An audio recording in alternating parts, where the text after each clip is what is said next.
আসসালামু আলাইকুম। দূরে কাছে যে যেখানে বসে এই মুহূর্তে ভিডিওটা দেখছেন তাদের সবাইকে মাহফুজা কিচেন ভিডিওতে ওয়েলকাম। আজ বেগুন দিয়ে পাবদা মাছের চচ্চড়ি করব। খুবই সহজ, অল্প মশলা অল্প তেলে, খেতে অসম্ভব ভালো হয়। এই পোড়া পোড়াটার এক ধরনের টেস্ট। আমি কিভাবে আজকে বেগুন দিয়ে পাবদা মাছের চচ্চড়িটা করেছি বা পাতুরি করেছি সেটা এখন আপনাদেরকে দেখাবো।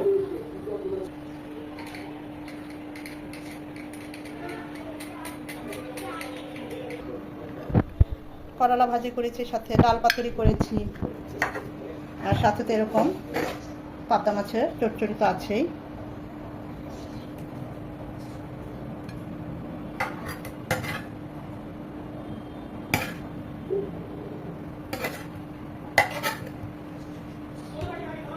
এই গরম গরম ভাত দিয়ে একদম জমে যাবে।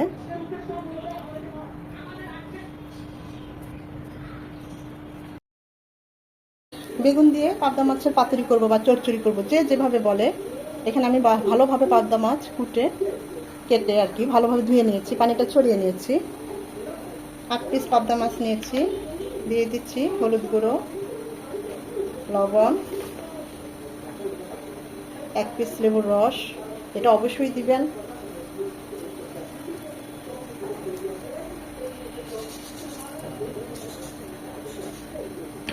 চাষের মাছ খাওয়া যায় না, যতই আমরা লেবু দিই যাই দিই, একটা গন্ধ আসবেই। তারপরও কিছুটা হলেও কম আসে। হাতের কাছে লেবু থাকলে অবশ্যই দিবেন।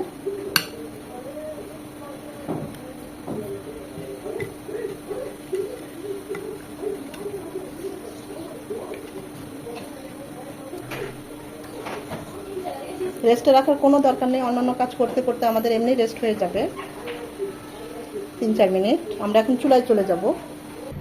মাছগুলো ভাজার জন্য দিয়ে দিচ্ছি সরিষার তেল। আজকের রান্নাটা আমি সরিষার তেলে করব, আপনারা চাইলে সয়াবিন তেলেও করতে পারেন। সেম টেস্টের ক্ষেত্রে কোনো হেরফের হয় না।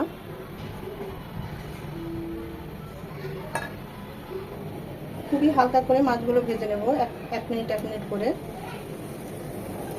কড়া করে ভাজবো না। যে কোনো মাছ রান্না করার সময় আমরা হালকা করে ভেজে নেব, আর বেশি দেওয়া যাবে না, তাহলে উল্টানো যাবে না। অল্প অল্প করে ভাজতে হবে। এ পাশটা 1 মিনিট, তারপর ও পাশটা 1 মিনিট ভেজে নেব।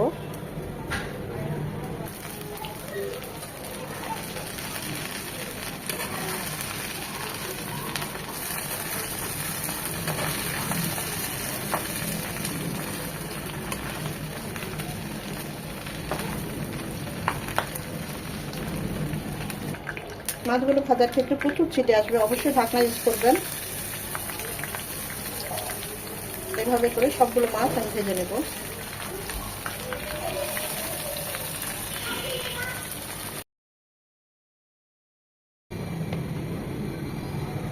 আরও 1 চামচ সরষের তেলে আমি বেগুনগুলো ভেজে নেব।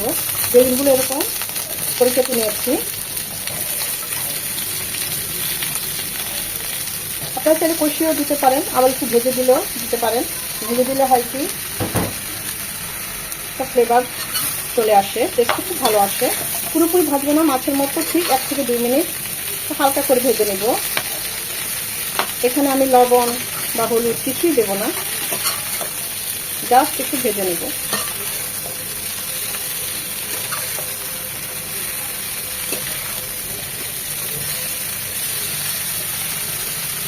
অফ ক্যামেরায় বাকি মাছগুলো ভেজে নিয়েছি। বেগুনগুলো ভাজা হয়ে গেছে, একটু বেশি ভাজবো না। রান্নার জন্য দিয়ে দিচ্ছি 2 চামচ সয়াবিন তেল, সরিষার তেল, 2টো পেঁয়াজ কুচি,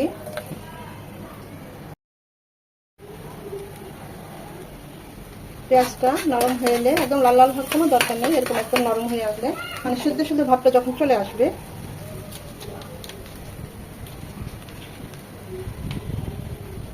কুচি করে 1.5 চামচ আদা রসুন বাটা, এটাকে 1 মিনিট ভেজে নেব যেন আদার ভাজালো গন্ধটা চলে যায়। কুচি করে 1 চামচ কাঁচামরিচ, শুকনো মরিচ গুঁড়ো, কারণ আমি কাঁচামরিচ দেবো তাই আমি 1 চামচ দিলাম। আপনারা যে যেমন ঝাল পছন্দ করেন ওই অনুযায়ী দিবেন। মরিচ গুঁড়োটা 1 মিনিট কালে ভেজে নেব, এতে করে কালার খুব সুন্দর আসবে। কুচি করে 1 চামচ হলুদ গুঁড়ো, 1 চামচ ভাজা জিরে গুঁড়ো, সব কিছু 20-30 সেকেন্ড একটু ভেজে নেব। দিয়ে দিব পানি, মশলাগুলো ভালোভাবে কষিয়ে নেওয়ার জন্য। এতে করে মশলাগুলো পুড়েও যাবে না, আর ভালোভাবে কষানো হবে। আমি আরেকটু পানি দিচ্ছি। মশলাটা যত ভালো কষানো হবে রান্নার টেস্ট তত ভালো আসবে। তাই মশলাটা খুব ভালোভাবে কষিয়ে নিতে হবে। মশলা কষানো হয়ে গেলে আমরা যে বেগুনটা হালকা করে ভেজে নিয়েছি সেটা দিয়ে দিচ্ছি। মশলার সাথে খুব ভালোভাবে 2 থেকে 3 মিনিট কষিয়ে নেব।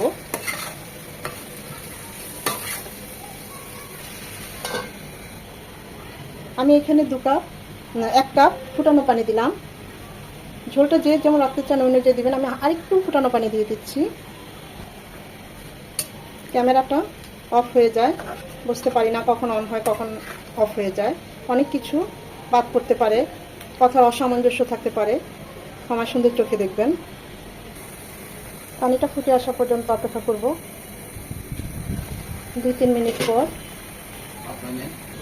মাছটা দিলে আমরা বেগুনটা নাড়তে পারবো না, তাই বেগুনটা একটু নেড়ে নিলাম। এখন দিয়ে দিব মাছগুলো।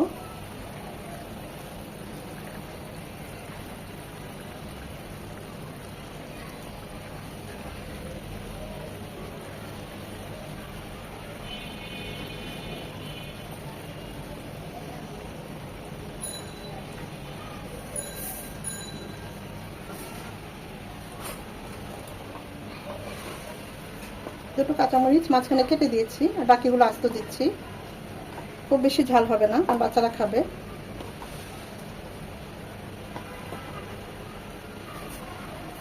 স্বাদ অনুযায়ী লবণ, আর 1 চামচ ভাজা জিরে গুঁড়ো। এখন এটা রান্না হবে 8 থেকে 10 মিনিট। মাঝে অবশ্যই আরেকবার নেড়ে দিতে হবে।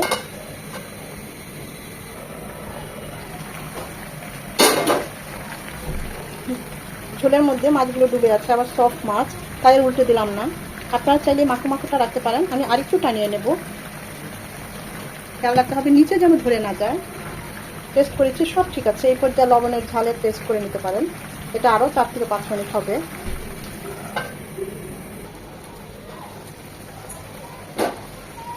এটা মাখো মাখো এক টেস্ট, আবার ঝোল ঝোল আরেক টেস্ট। এটা একদম পোড়া পোড়া আরেক ধরনের টেস্ট। তো আরেকটু ঝোলটা টানিয়ে নেব। এখন আর ঢাকবো না, 2 থেকে 3 মিনিট এভাবে আরেকটু ঝোলটা টানিয়ে নেব। সব শেষে ধনেপাতা কুচি দিয়ে চুলাটা অফ করে দেব। এখন কিন্তু আর চুলাটা অন রাখবো না, এতে ধনেপাতার সুন্দর একটা ফ্রেশ একটা ফ্লেভার চলে আসবে। চুলাটা অফ করে দিয়েছি।